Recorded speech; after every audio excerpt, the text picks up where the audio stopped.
নমস্কার বন্ধুরা, আপনারা দেখছেন ডিজিটাল বাংলা অনলাইন চ্যানেল। এই মুহূর্তে গুরুত্বপূর্ণ আপডেট রয়েছে।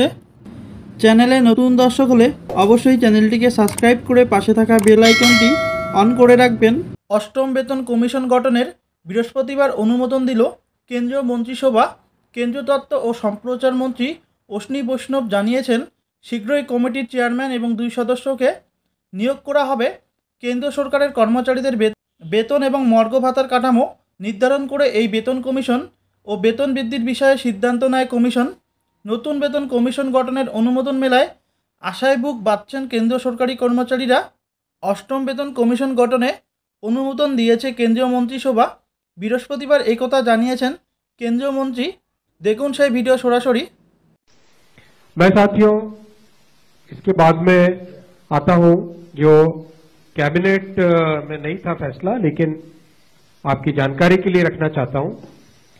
माननीय प्रधानमंत्री जी ने केंद्र सरकार के सभी कर्मचारियों के लिए 8th सेंट्रल पे कमीशन को मंजूरी दे दी।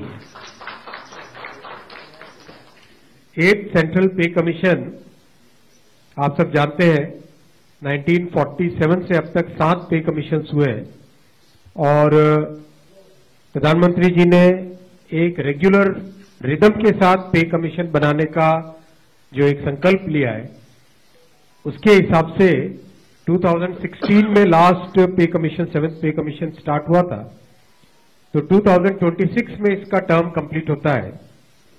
उससे वेल बिफोर 2025 में 8th पे कमीशन स्टैब्लिश करने से सफिशिएंट टाइम मिलेगा so that the recommendations can be received well before the completion of the period of 7th pay commission.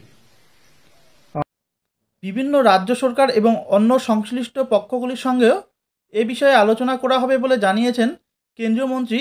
বর্তমান কর্মীদের পাশাপাশি অবসরপ্রাপ্ত কেন্দ্রীয় সরকারি কর্মচারীদের পেনশন এবং অন্য ভাতাও পূর্ণ মূল্যায়নের বিষয়টি বিবেচনা করে বেতন কমিশনগুলি আগামী মাসে কেন্দ্রীয় বাজেট পেশ হওয়ার কথা রয়েছে। তার আগে অষ্টম বেতন কমিশন গঠনের অনুমোদন দেওয়া হলো কেন্দ্রের তরফে।